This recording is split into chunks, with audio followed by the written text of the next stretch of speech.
If one keeps the Holy Qur'an in one's home solely for the purpose of attaining Khair-o-Barkat or blessings, and he does not recite it at all, then there is no sin in this, but his intention is deserving of reward.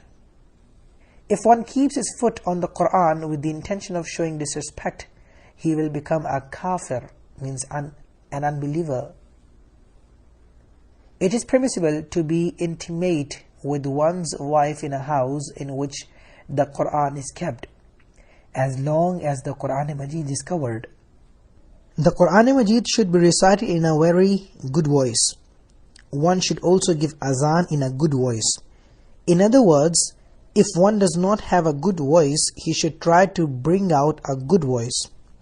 To recite with lahan, whereby there is an increase or decrease in the alphabets, like the manner that is used by singers, is impermissible.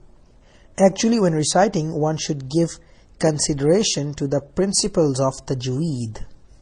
To recite the Qur'an-e-Majid in both the ma'ruf and shaz manners, ma'ruf is the well-known manner and shaz is a rare recitation, means a rare manner of recitation.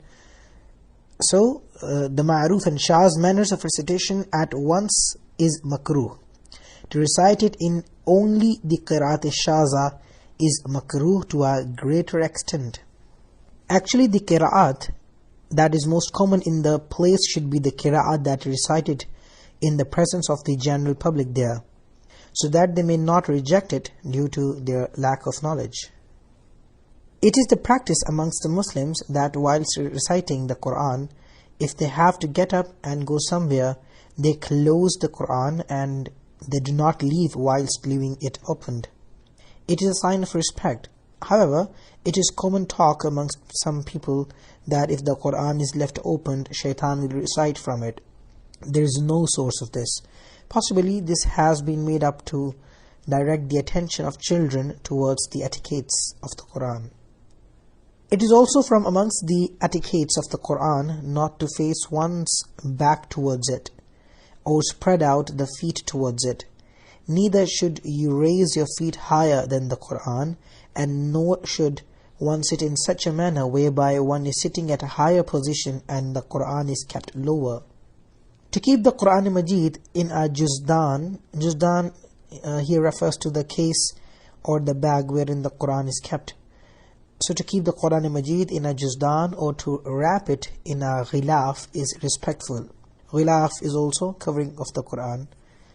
This has been the practice of the Muslims since the era of the illustrious Sahaba-i-Kiram and eminent Tabi'een radiyallahu ta'ala anhum ajma'een.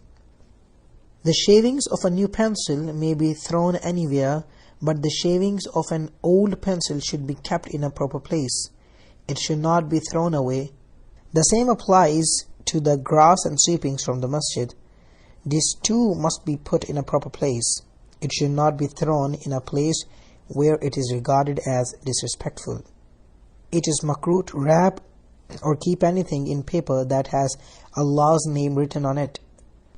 To keep money in a purse which has Allah's name written on it is not makruh. To wipe one's hand with paper after eating food is makruh. Alhamdulillah, we have completed our chapter regarding the respect for the Qur'an and other books.